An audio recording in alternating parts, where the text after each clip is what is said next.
IBN 7 हौसला है।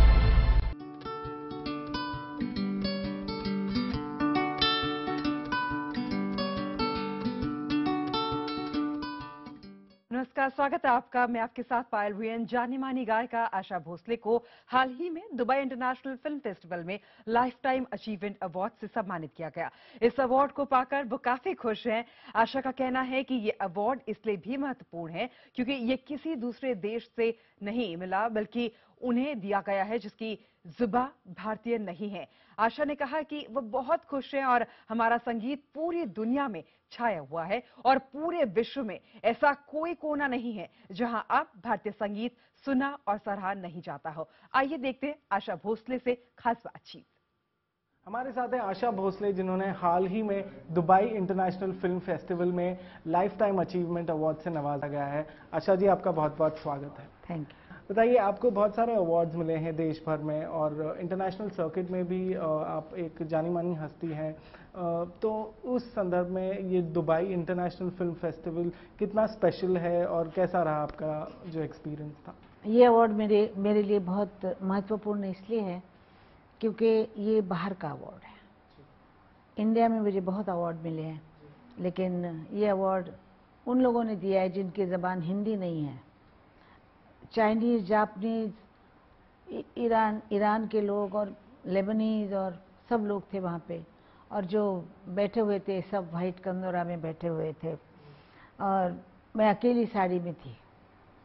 और जब ये अवार्ड मुझे दिया, उन्होंने जो राजा के बेटे हैं वहाँ के, मतलब शेख मंसूर, उन्होंने दिया। तो बड़ी मतलब इज्जत की बात होती है ये उन लोगों के नजर, मुझे, मेरे लिए।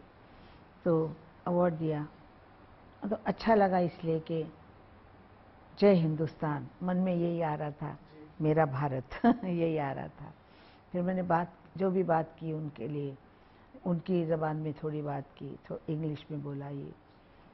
फिर उन्होंने कहा कि गाना, थोड़ा सा गाना सुना। मैं ना नहीं कर सकी। फिर मैंने सोना रे सोना गाया।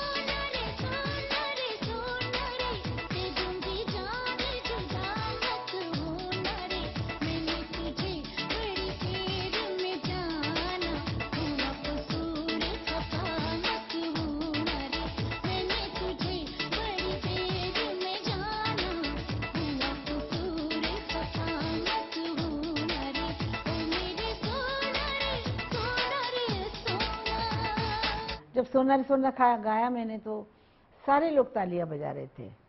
तब मुझे एक पता लगा कि ये गाना सबको मालूम है, इसका मतलब हमारा म्यूजिक हर जगह पे है। फिर दूसरे दिन जब लोग आए तो एक ने कहा कि मैं इटाली से हूँ, इटालियन। तो मैंने उसको आमोरे मियो मैंने बताया, मैंने तुम्हारा इटालियन गाया है।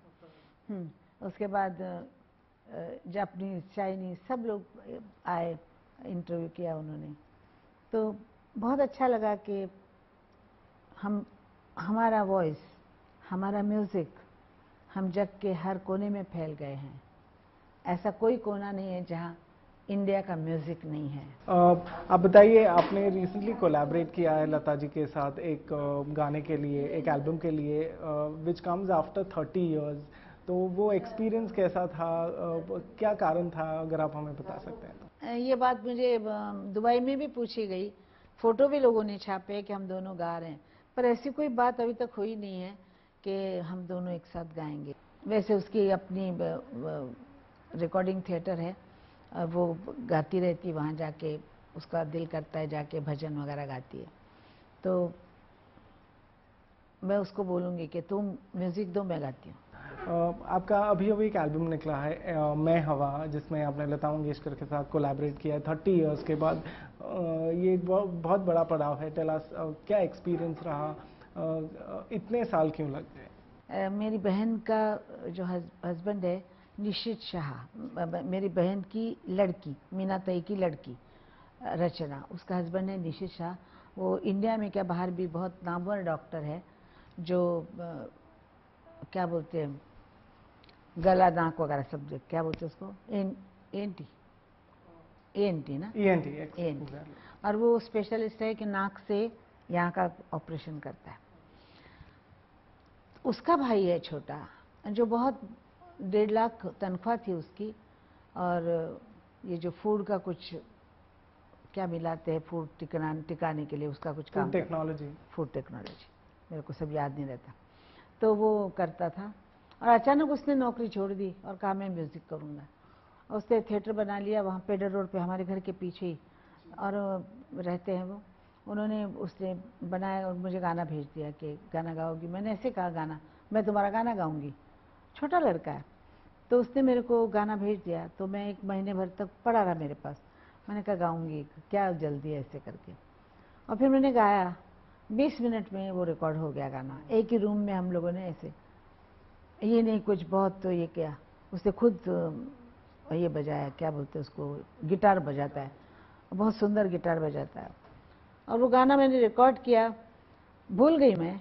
और कल मुझे मेरे बेटे ने बताया कि 4 दिन हो गए रिलीज़ हुआ है और पहले नंबर पे है और धूम मची है, सब लोग सुन रहे हैं इसको। और वो इतना खुद इतना ये था, सबको भेज रहा था। तब मुझे पता चला कि अच्छा, अब मैंने गाया था एक गाना, मैं हवा तो ऐसे होता है और अचानक होता है सब।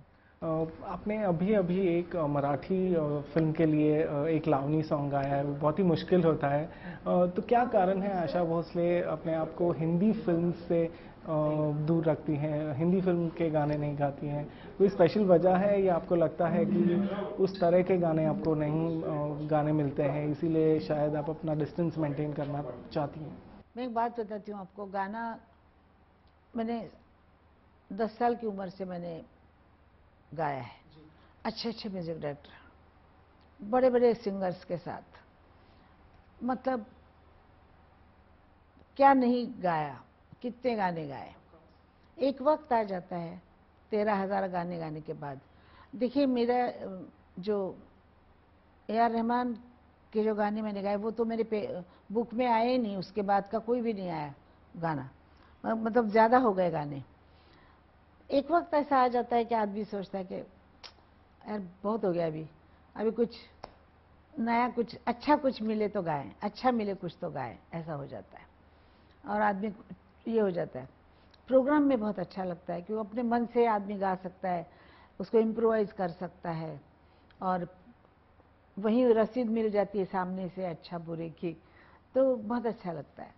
और गाने में कोई हर्ज नहीं, कोई अच्छा गाना मिले तो गाते हैं। विमेन सेफ्टी का मुद्दा एक बड़ा ही इम्पॉर्टेंट मुद्दा बन गया है। हाल ही में दिल्ली में वापस एक रेप हुआ था, और ऑफ कोर्स जो निर्भया केस है उसकी भी एनिवर्सरी आ रही है। आप क्या मैसेज देना चाहती हैं, क्योंकि आप एक आइकन हैं, लोग आपको देखते हैं, आपसे बहुत प्रेरित होते हैं, तो क्या मैसेज होगा आपका विमेन सेफ्टी के बारे में? वैसे औरत आदमी से ताकत में कमज़ोर है, और आदमी के अंदर, ये नहीं बोलती मैं सारे, लेकिन जो भी गंदे विचारों के जो लोग होते हैं वो ऐसा काम करते हैं। अब उन लोगों को उनकी विचार बदलना बड़ा बहुत मुश्किल है, कि जो काम ये करते हैं। मेरा ख्याल है एक आदमी को कड़ी सजा मिले तो दूसरे को दहशत बैठेगी। हम जब घर में एक बच्चे को अगर थप्पड़ देते तो दूसरा संभल जाता है, इसी तरह एक बार किसी को दहशत होनी चाहिए।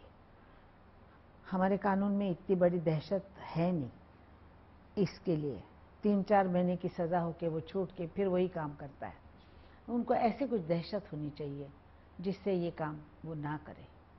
और औरतों से मैं कहूँगी कि अपने तरफ से अपने आप को बहुत मजबूत करें, ताइक्वांडो सीखें, जो लात मारे आदमी को तो उड़ जाए ऐसे सीखें, साथ में अपने कुछ रखें, अकेली कहीं ना जाए, ज़्यादातर हो सके तो अपने 4-5 सहेलियाँ या लड़के कोई अपने साथ में, इस तरह बाहर निकले। रात को बहुत 2 बजे के बाद वगैरह ज़्यादातर ऐसे एरिया में ना जाएं जो ख़राब एरिया है।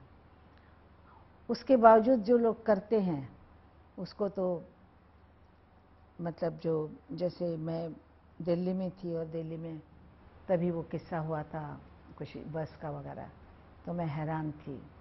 हैरान यानी हैरान के देखने वाले कुछ नहीं करते हैं। अगर मैं आपको मार रही हूँ तो 4 लोग आकर मुझे पकड़ने चाहिए, वो कोई नहीं करता, सब देखते हैं और चले जाते हैं। तो देखने वालों का भी काम है कि बीच में जाके इस चीज़ से अलग करे वो चीज़ों को। वो अगर हो जाए, इसी तरह सब मिलके सफाई करें तो देश साफ हो जाएगा। इस तरह अगर आदमी किसी का झगड़ा हो रहा है बीच में जाए, या कोई औरत को कोई छेड़ रहा है तो बीच में जाके उसको थप्पड़ मारे, बाजू करे, तो मेरा ख्याल है ये चीज़ें थोड़ी संभल जाएंगी। लोग डरते हैं दूसरे के मतलब लड़ाई में हाथ डालने से। वो डरपोक लोग जो है खड़े होके देखते हैं, कैसे देख सकते मालूम नहीं। That's right. तो आप कह रही हैं जो इंडिफरेंस है वो खत्म होना चाहिए। लोग जो खड़े खड़े तमाशा देखते हैं, तमाशा जो गिर हैं, तमाशा छोड़ के जाके उन्होंने वो आदमी को पकड़ना चाहिए, लड़की को बचाना चाहिए, बल्कि देखते हैं लोग। सिटीजन्स को थोड़ा रिस्पॉन्सिबल होना चाहिए, नॉट सिर्फ इसमें, हर चीज़ में। खाना ज़्यादा बना के फेंकना, सफाई ना करना, दूसरे के दरवाजे में कचरा फेंकना, पानी नल छोड़ के रखना या पानी भर के रखना, अपने लिए दूसरे को नहीं देना, इसलिए डब्बे के डब्बे पानी भर के रखना।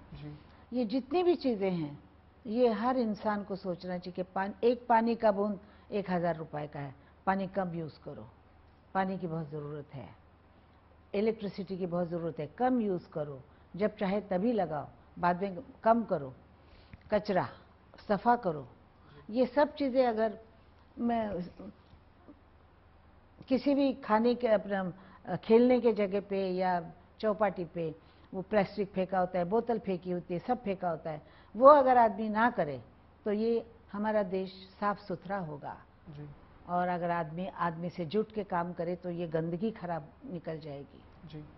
बच्चों को बचपन से सिखाइए कि अंधेरे में मत जाओ, कोई भी आदमी घर में आए नज़दीक मत जाओ, किसी के नज़दीक जाके खड़े होने की भी ज़रूरत नहीं, गले लगने की भी ज़रूरत नहीं।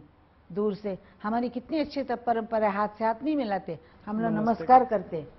नमस्कार में कितनी बड़ी बात है, हाथ के जर्म्स नहीं लगते हैं, किसी से स्पर्श नहीं होता है पुरुष का। बहुत अच्छी परंपरा है, ये परंपरा को बनाए रखें। अगर ऐसा करेंगे तो मेरा ख्याल है बहुत अच्छा होगा। और मैं इस काम में और सारे मत में मैं बहुत मोदी साहब को बहुत मानती हूँ, जो कर रहे हैं, जो उनके कदम चल रहे हैं वही बहुत अच्छे हैं। थैंक यू सो मच, हमसे बात करने का बहुत बहुत शुक्रिया। Thank you.